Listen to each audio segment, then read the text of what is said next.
Fala pessoal, bom? Então, como a gente vai calcular um equivalente de Norton de um circuito como esse da figura?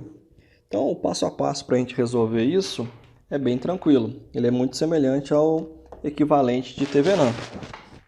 O que a gente faz? Primeira coisa que eu vou fazer vai ser calcular a resistência de Norton, né, que é a mesma coisa da resistência de Thevenin. E como é que eu faço isso? Eu faço isso, primeiro, zerando as fontes de corrente e de tensão que são independentes. E depois eu calculo a resistência total entre os terminais A e B do circuito. Então, remover essas fontes de corrente, né, seria algo do tipo abrir a fonte de corrente, né, e curto-circuitar a fonte de tensão. Meu circuito ficaria algo do tipo esse resistor de 4 ohms, o curto da fonte de tensão, né, o resistor de 8 ohms aqui em cima, o resistor de 8 ohms daqui de baixo, o resistor de 5 ohms daqui do lado e os terminais A e o terminal B. Certo? Então, 8, 4, 8 e 5. Bom, a resistência total entre os terminais A e B vai ser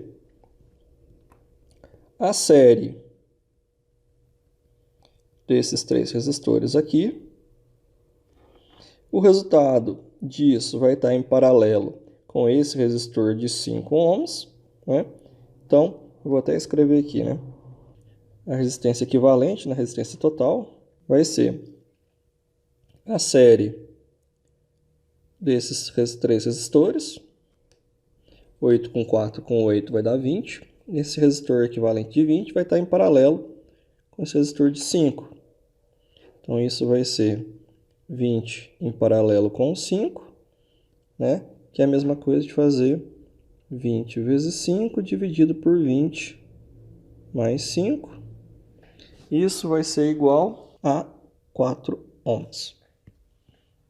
Tá? Então, a resistência equivalente disso aqui tudo, né? Então eu posso falar aqui que o meu resistor equivalente de Norton vale 4 ohms. Agora eu tenho que achar a corrente de Norton. E aqui os terminais A e B. Então, uma parte do meu serviço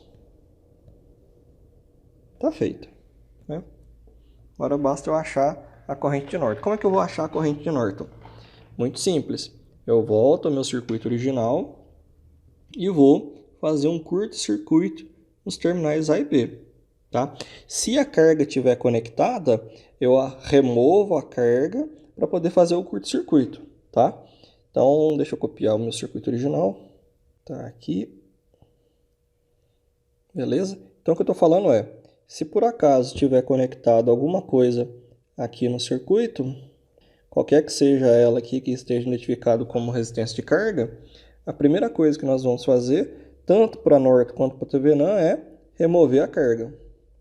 Depois que remover a carga, eu vou provocar aqui então um curto-circuito entre os terminais A e B. A corrente de Norton é essa corrente que está passando exatamente nesse trecho, certo? Bom, e o que eu faço agora? Bom, agora eu resolvo o meu circuito para tentar achar essa corrente. Para resolver esse circuito, eu vou fazer essa malha, vou chamar esse aqui IA, faria essa malha IB, e ainda teria essa malha aqui, né, que seria a própria corrente de Norton. Então eu poderia chamar ela inclusive de IN para poder já deixar no jeito. Mas eu gostaria de chamar, antes de resolver essa equação, eu gostaria de chamar a atenção de vocês para o que acontece com esse resistor aqui por eu ter provocado um curto-circuito no exercício, no circuito. Olha só, essa corrente a corrente que vai estar passando aqui nesse resistor, ela é zero. Ah, Ezequiel, por que é zero? Vejam bem, esse terminal aqui, esse nó, ele é o nó A. Esse nó aqui embaixo, antes de eu provocar o curto-circuito, era o nó B. No momento que eu provoquei o curto-circuito, aqui é A, aqui deixa de ser B e passa a ser A também. Bom, se eu estou com um componente conectado no mesmo ponto, né? Então tem o nó A e aqui embaixo também é o nó a diferença de potencial, né? Ela vale zero. Se a diferença de potencial é zero, a corrente que está passando aqui, né? Também vai ser zero. Tensão sobre resistência. Se o V é zero, a corrente também é zero. Logo, essa corrente que desce aqui no resistor, ela não existe. Tá? Não tem nenhuma corrente passando nesse resistor. Isso vai acontecer sempre que você provocar um curto-circuito nos terminais dos resistores ou de qualquer outro componente. É quase a mesma coisa que nós fizemos aqui na fonte de tensão. A gente provoca um curto-circuito, né, aqui. Como aqui eu provoquei o curto-circuito, eu praticamente retirei essa resistência, né, já que não tem corrente passando, é como se ela não existisse.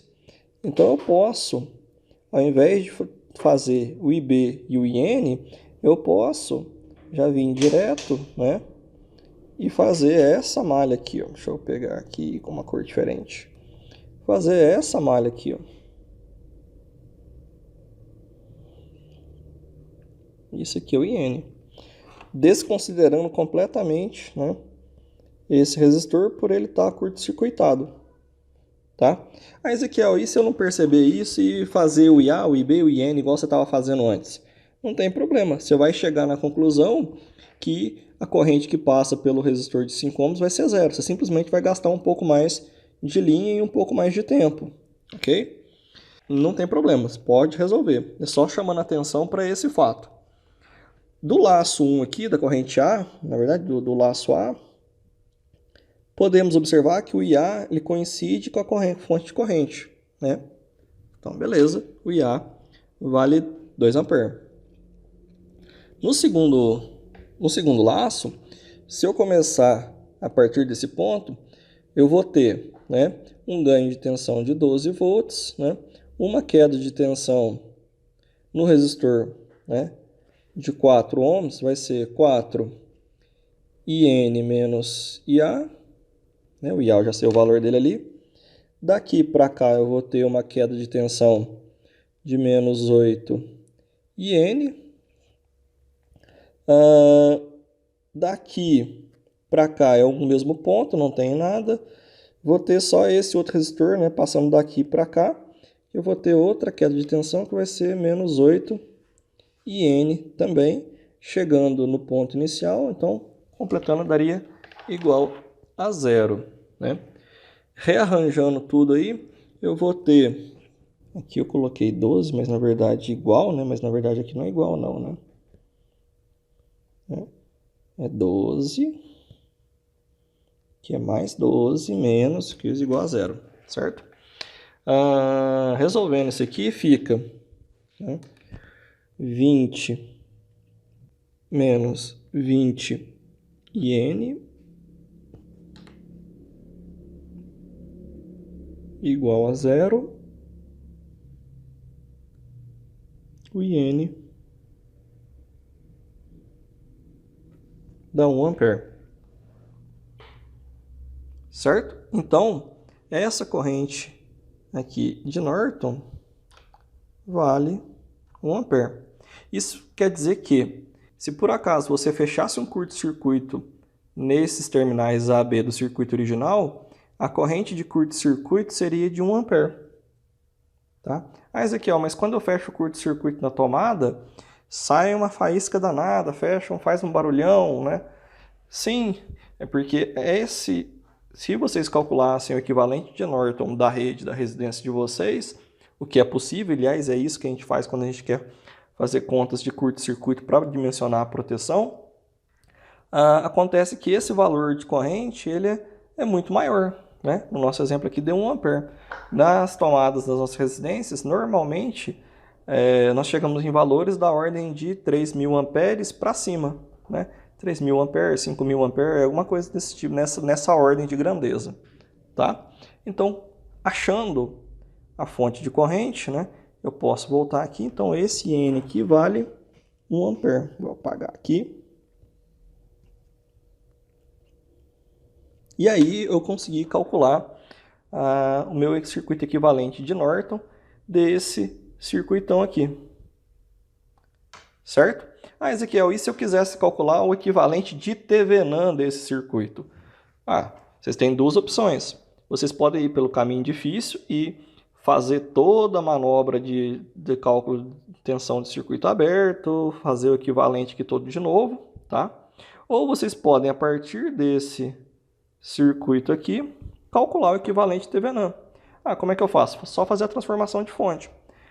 A fonte que está em paralelo, né, de corrente, vai virar uma fonte de tensão. Como é que eu faço? Aplica a lei de Ohm. Tensão igual a resistência vezes corrente. Então, tensão vai ser 4 vezes 1, vai dar 4. Né? Então, uma pequena observação aqui, né? Achando o equivalente de Thevenin. Seria tensão de Thevenin. Então, 4 vezes 1 vai dar 4 volts. E a resistência de Thevenin é a própria resistência de Norton. Ela estava em paralelo. Passa a ficar em série.